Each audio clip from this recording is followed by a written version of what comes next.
welcome to the Yarn Sampler. My name's Eve, and today I'm bringing you a story. So I went into Michael's, and of course I was checking out the yarn, and I saw this one right here, Loops and Threads, Impeccable Acrylic, and I saw the price, and it was like $3.99. And now I can't find the receipt because I wanted to double check how much it cost when I went to Michael's, and I was like, wow, I'm getting a huge deal. Let me let everybody know about this deal. Got home, went online, I checked and checked and checked. This is discontinued. But I bought the yarn, and so I am still gonna try to stitch something up with it because who knows who has this in their yarn stash. And I'll tell you the particulars of this one because I do know they still have the Impeccable brand, but it's this color. It's no longer being sold.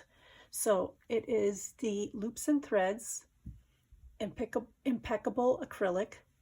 It's 160 yards. Let's get that on the camera. 160 yards, 146 meters. And it is called, you see that? Hot Sunshine Speckle. It's a medium 4. You can use 5mm needles, 5mm hook. It's 100% acrylic, machine wash warm, permanent press, do not bleach, tumble dry low, gentle cycle, do not iron, do not dry clean. Yeah, so I bought the yarn thinking, wow, what can I make with this? And I also checked Michael's to see if they have any in stock. I really thought I was getting a deal. I was going to tell everybody, but no, it's discontinued. So I'm still going to create the samples that I usually do, and I'll get back to you with what I have stitched up. See you soon. All right, so I pulled out a huge chunk from the end. It was a giant barf ball. And I pulled out a chunk so you could see it up close. And I'm hoping that one day I'll learn how to use this camera to focus. There we go, I think. So here is what it looks like up close with the color change. And right now it's a cream type strawish type color. And then orange, again the cream. Oop, let's get back to that to focus. Yellow, cream, orange, cream, yellow, cream, the orange, yellow, and the measurements between each one. Let's pull this out a bit, lay it down. So, I mean, yellow's like 1 inch, the cream's about 2, orange is 1, and there's like a little spot right there. And then we got the yellow, again a 2-inch divide of cream, and the orange, yellow. So the creamy colorish part in the center, that's about 2 inches approximately. And the color, the speckled part, is about 1 inch. Okay, and I started looking at this. I go, oh, this looks like the yarn I just reviewed. The one from the, I just did a video on the Red Heart quilt all-in-one motif. And with the exception of not finding this color right here, it's pretty much the same, almost the same. So the cream color is a pretty good match. Close enough. And the orange, let's see if I can get a part where you can see the orange right here. If I match it with that orange, oh, stay. Okay, here we go. That's a little off, but close enough. And the yellow, it's more of what would I call this yellow? Street line yellow. It's like the yellow that you would find when they're painting on the street, so you know where to have your car lay up properly. It is darker than, let's go on this side, this one brighter. The bigger swatch part right here, it is brighter or deeper in yellow color, but it's pretty close. So the Loops and Thread, these colors closely match the Red Heart quilt all-in-one motif in this color of vintage. Where is it? There it is. I mean, I don't know how you can work one with the other, but if you're very creative, maybe you can. So I just pulled it out to show you, and already, as I was pulling it out, manufacturer's not. So if I got one, I know there's going to be another 1 or 2 more in there, because that seems to be the luck of the draw with me. If I get one right at the beginning, there's another one in there, so that's going to have to be a cutout, right? So I just thought I'd just show you, I don't know what to call this part, the technicalities, the math in this now discontinued yarn. I'll be right back. Okay, so I have the samples ready using the Loops and Thread Impeccable acrylic in the color Hot Sunshine Speckle, which I found out that it is now discontinued, but I'm going to show you anyways, because who knows who has it in their stash and would like to see how it is stitched up before they use it. So I've got my roll up, my iced coffee is ready. So here is the back loop slip stitch. It's got a nice stretch.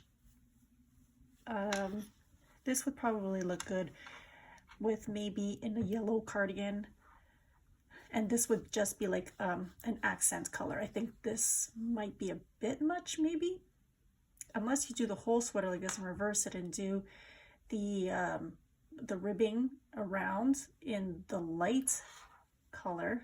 That might not be so bad too. But here it is in the back loop slip stitch. It's not so bad, it's pretty nice. And in the double crochet, here we go. And I made one tiny thing. My tension is, I'm noticing it's a lot tighter than what I think it is. So I did use the 5mm hook here, and I gotta go up one size when I do my foundation stitch, because as you can see when I laid here, it goes in quite a bit. So I've got to do a larger hook and then go back to the size that I need. But here it is in the double crochet. Stretch it out. Then that's not so bad either. But I think this is one of those colors that you have to have another one just to kind of break it up a bit. It's a bit too speckly, but it's still nice.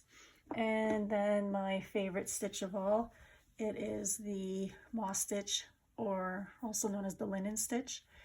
And I think this is great like this. I'm going to get a little closer. You can see the stitch definition. Oops, sorry for the camera shake. Look at that. So this is how it looks like in the linen stitch. And then I did do a granny square this time. I didn't for the last video because I didn't have enough yarn, I guess, or forgot. Here it is, a basic granny square. This would look cute in a granny square. Here's the back side. I have my tail.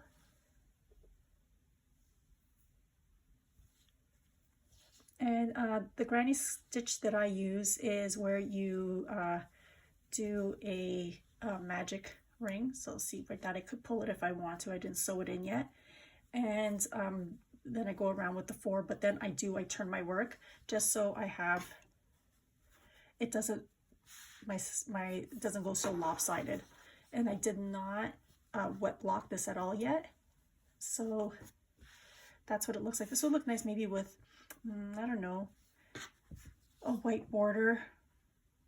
And you just keep adding the different colors, or the different, this again, like an overlay. And then I did the circle, which eventually I'll turn into a square. That's what it looks like as a basic circle. There's the back, my little tie there.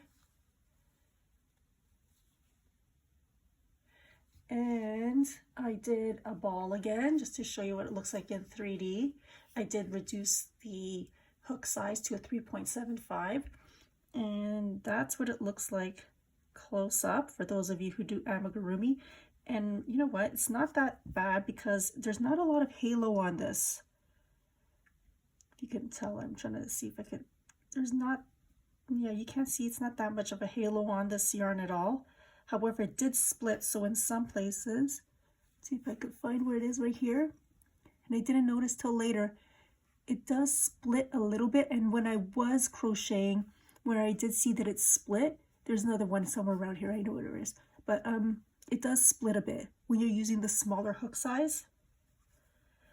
And then I have a larger, somewhat sample.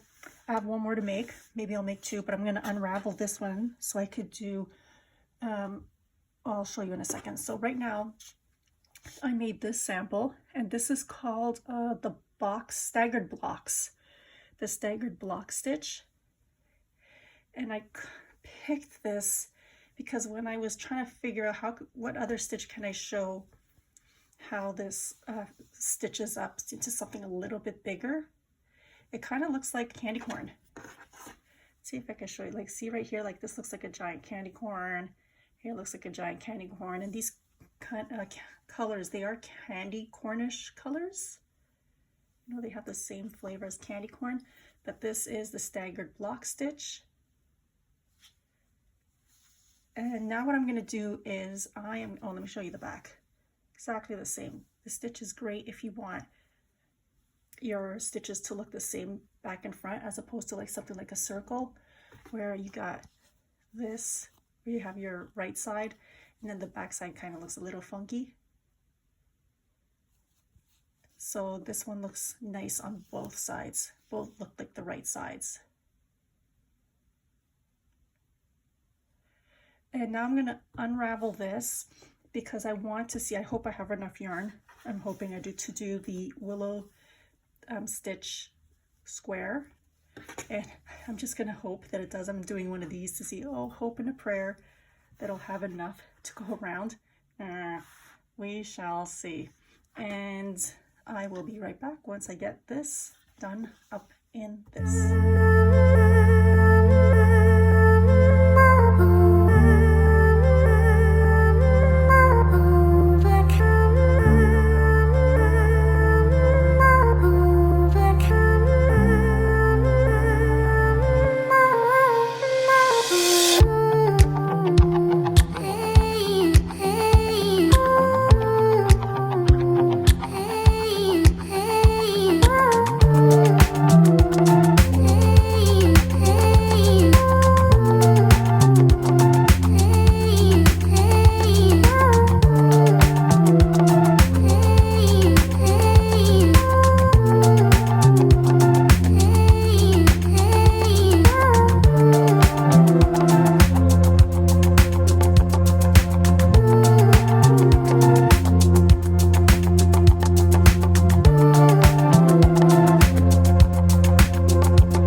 With the last sample, and this is the willow stitch square, and I just finished it right now. This is all that I have left of the skein, just this, and I'm going to be adding this to it's a long-term whip, I guess. It's a moss stitch blanket, and whenever I finish a skein of yarn, I just attach whatever's left to it. So that will be going there, and here it is. and it worked out great. I'm gonna go grab the other one that I have, see if it's the same size. So here's kind of the original, and it's bigger.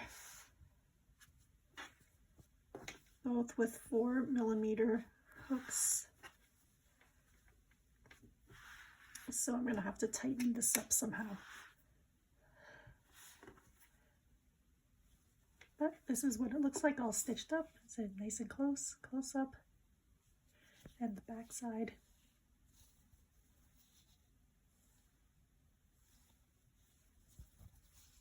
And there you have it.